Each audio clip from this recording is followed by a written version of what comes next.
Hi, we're back with Fairport Forward. I'm Jonna McCooey. And I'm Amy Olds. And today we are talking about something we see every day and most people enjoy but don't think about the deeper parts of, and that's public art. We are joined by Pat Rapp, the chair of our Public Art Committee, and she's going to add a great local flavor to our conversation. We're going to learn more about how art supports our community, where it already exists, and the important things of how aside from just enjoying art, it has impacts on a lot of the things we've already talked about, like walkability, tourism, and importantly, the economic impacts of art. So let's get started. Amy, let's talk about the survey, like we always do. Sure. So in the survey, we had obviously a few projects that lend themselves to art.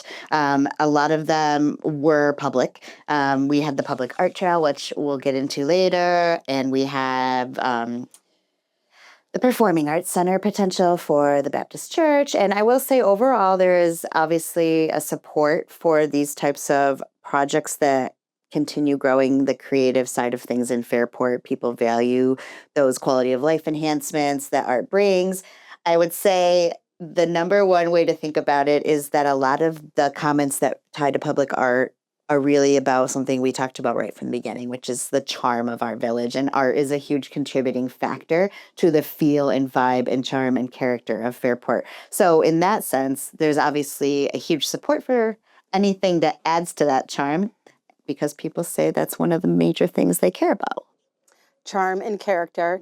And to that point, we do have a public art committee, and we're interested to hear your perspective on why that's important for our village, Pat. So tell us about the public art committee and what you guys do and how you see the role that art plays in our village. Okay, thanks. Well, first of all, thank you so much for having me here today.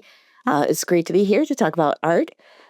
We have a Fairport Public Art Committee, which was developed, got started around 2012, and we were appointed by the mayor in 2016. We have a public art plan that gives us guidance on how we bring art into the village.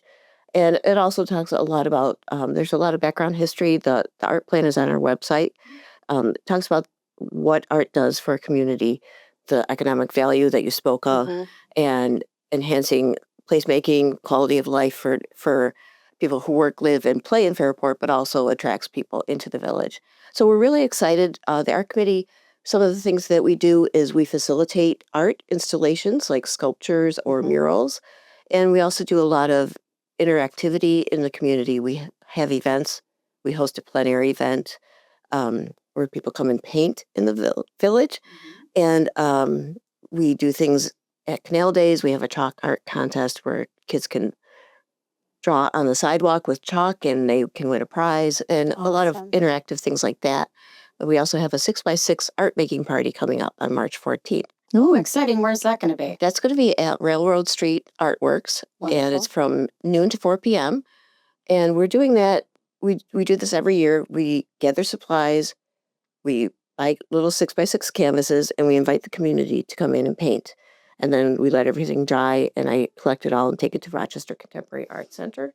And That's their big thing, right? And then you can go and you can actually buy them. And what's really great is so many families come and participate, and then they get to go take the kids to see their art hanging up in a gallery. Oh, that's neat. I had no idea that Fairport coordinated something too. That's really interesting. Is it common for villages to have, or towns to have, a public arts committee, or is this like a unique thing? You said 2012-ish, so it wasn't forever. It wasn't forever, and we are very unique. I believe there's an art committee in Brockport. Okay. But a couple of years ago, Monroe County sent somebody out to talk to the Fairport Public Art Committee because they are trying to get an art council going for Rochester and Monroe counties. So they're kind of looking to us as an example of how to get something like that off the ground. Paving the way. Yeah. So Fairport's always happening. Those are really great examples to highlight. Sometimes when we think about art, we might think about it as just decorative, but it's more than a decoration or a pretty picture. It really has an impact on the community, and the place that you're in is shaped by the things around you. And when those things are thoughtful and planned and complementary to the infrastructure and the natural surroundings. All of those things contribute to that feeling of place. So let's talk a little more about that. Art from not just the enjoying art perspective, but art from the impact on the community perspective. Yeah. What do you think, Amy? I think that art is around us every day in ways that you might not think. Things like benches, signage. I think we had talked before this, we were sit down to record, and you had mentioned even the iconicness of the lift bridge, is artistic in some way, and that we're already kind of surrounded by art, and that the more art there is, there's like a reason to pause and say, whoa, like this is like making me feel something. Like it feels alive. The village feels alive if you're walking down the sidewalk and you see a really cool mural or a really cool sign. So that's my take on it. I don't know if you have anything that you want to add. I agree. I worked in the village of Fairport for almost 30 years, and on my lunch break, I would take a walk every day. And I was just stunned by the number of people who are out, no matter what the weather is. There's people out walking, and there really is, it does feel very alive. There's so much interactivity and things happening, and people are stopping and talking and chatting and looking at looking at the bridge or looking at the mule next to the bridge, the artwork in Kennelly Park. And yeah, There are so many things that bring people out. And it makes it very vibrant. Right. There's even like along the wetlands, like that trail, there's these like metal sculptures that they're signs, but they're actually beautiful sculptures that if you haven't seen, you should take a look. There's just a lot of interesting art just kind of sneakily around, like that you might not think about. Exactly. Those structures were actually OCED placed those structures on both ends of the wetlands, but also as you're walking, you'll notice there's also a sundial. And these were my favorite pieces because it just fits that site so well. It's very natural, made of stones that were made from the canal. So So cool. they're canal rocks that were hauled up and made into a sundial. And as you're walking by, you can see people stop and read it and, try to interact with it and figure out what time is it. Yeah, it's really cool that you actually stand in a certain spot and you put your hands above your head and the sun creates your shadow. It just is like a life-size human scale. It is. It's really neat. It's great. This is a great conversation because it really highlights kind of two diametric points. Art gives you a reason to move. It highlights the walkability. You don't just go from point A to point B. You are on your way, and you also might pause and linger. So it invites you out and it invites you into a place, but then it allows you to spend more time in that place, and it contributes to that experience while you're in our village, whether you might just be taking a break for lunch and you've got 15 minutes, or whether it's intentionally attracting you. And that's another great contributor from that economic development perspective, is that art can be a benefit from a tourism perspective. So let's talk about that a little bit. The idea that having art in your community, whether it's an iconic piece developed by a famous artist, or having things where people can engage and connect to either the natural surroundings like the sundial at the canal, or both of those help draw people to your space. So what do you guys think about the mule, and how if you're somebody coming here for Canal Days, or for more than Canal Days, we're more than Canal Days, folks. But even if you come on a nice weekend and you're walking down the shops and you're grabbing a coffee, and your kids, like, they see that mule and they want to go over there, that draws in families because it's an experience for the children. And then it's like, oh, the parents can sit and enjoy a little cup of coffee while the kids enjoy photos with the mule, and it's just like an engaging experience, and it's memorable. So I think like the idea that then your kid a year later is like, what, we want to go back to the mule, or so it's something that can stick with you. Yeah, we got it. What do you Yeah, think? and for the new kids, if they go a little farther back into the park, they see the mice from Mouse Paint. I love those mice. Mouse Paint is, I don't know if you remember from when your children were little, Mouse Paint is a wonderful book about colors, and there's the 3 mice outside the children's room of the Fairport Library, and they get dressed up for every season. I didn't know that. Oh, Yes. I'm gonna check that out. To check them out because and it becomes another touchstone of a point for people to go and see what are they wearing today. It's 4th of July. Are they going to have their hats on or, you know, Mhm. it's another Cute. piece. And there are places like that all over the village where you're walking along and you don't realize you're going to see art until all of a sudden you do. Like the back of the wayfinding signs. Yep. Those they're signs that tell you where you are, but on the back of them are the Canal Days posters, and they're just beautiful. Yeah. There's another little mural that just suddenly popped up right near the plant shop. Prop me up, and you yes. go around the corner, and it's like this cute little mural with like frogs. I think It it's is, so yes, cute. frogs. It's kind of like, oh, it's a fun surprises. It is, and I don't know for sure this is the reason behind that, but when the store owner, Sabrina, That sounds right. We'll look it up. Selena. We love we you, love you, Selena. prop me up. Her ideal would have been to open up that side and there used to be a window there on that side of the building.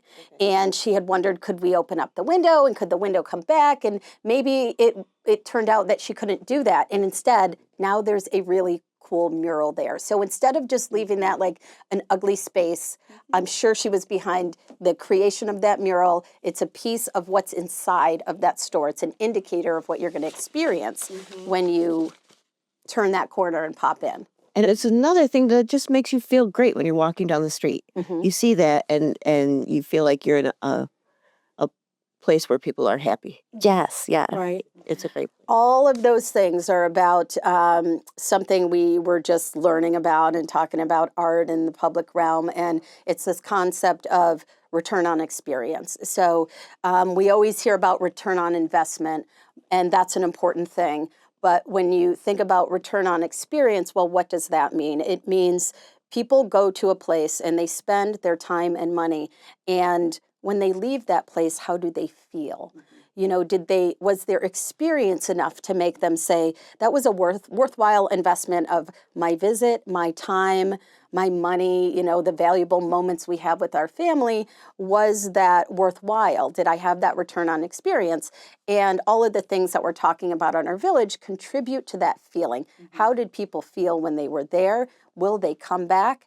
And that not only ties directly to the tourism component, but at the higher business level, if people want to come here, then businesses want to come here. So, Amy, let's talk about business investment in a place and why does art matter there? Yeah, I just think that people want to invest where they feel something and they feel connected. So to your point, if somebody is thinking about where they want to open a boutique or where they want to open their financial services firm and they want their employee, they're like, oh, I remember that one time that I walk along the canal at lunch and I just feel like my stress melts away. And then, that's the experience I want for my 5 employees. So you think, I want to be in Fairport. What's in Fairport? Somebody, opening up a boutique might say they've walked down Main Street and had an enjoyable experience, or they've chatted with a shop owner who just has loved being here. So people want to be where they feel good. And that, to your point, it's a business owner an investor, no different than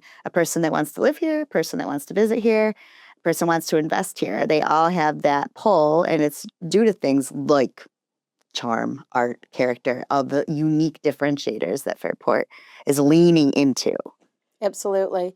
What are your thoughts, Pat, from how does the art community come around those same kind of? What I was going to say off of what Amy said is creative people like to be where there's creativity. So it's not just artists who want to be where there's creativity, it's also people like software developers, marketing people. They want to be in creative environments. Excuse me. And in a place like Fairport, you can walk out and you can have that experience and you feel like you're part of a vibe. Yeah, we have a pretty robust and growing creative community here already. I was thinking of all of the different businesses, and I won't list them here, but there are a lot of creative businesses here. Right. To your point, not just art shops and stores and galleries, but performing arts, and there's musical things, and there's what did you just say a second ago? Like, oh yeah, like just marketing and interior designers and all these Right. all these things. People thrive in creativity. Yes, there's a collaboration like mentality that can happen. You have experience at I want to talk about your Burning Man thing because I just find it so interesting. How many people have a Burning Man thing? I have 3 hours. Just know, okay, a brief discussion of your involvement with Burning Man, because that's a similar thing, that there's this collection of creatives coming together, and that there's a bigger.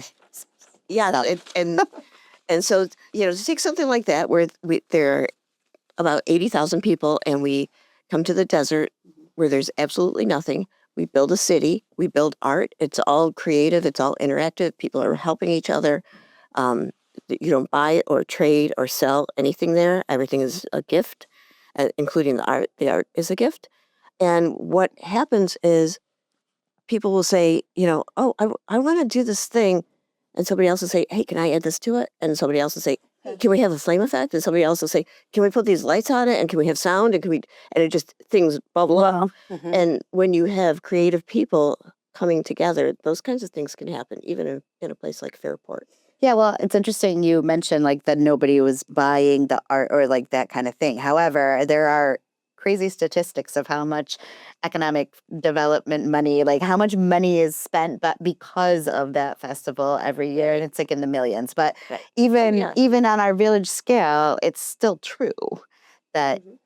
that artists coming together have an economic impact. Yeah. Yeah. So that kind of answers the unspoken question from the skeptics. Why are we going to spend money on art, right? We should be spending it on infrastructure and all those things. But we've already laid that all out right here in this conversation. And that is, investment in art it's not either or. It's part of the strategy overall in investing in your community. We've What are done your a thoughts? lot of the village, and from a public standpoint, we've invested in the streetscape. That was a huge project that we are just wrapping up.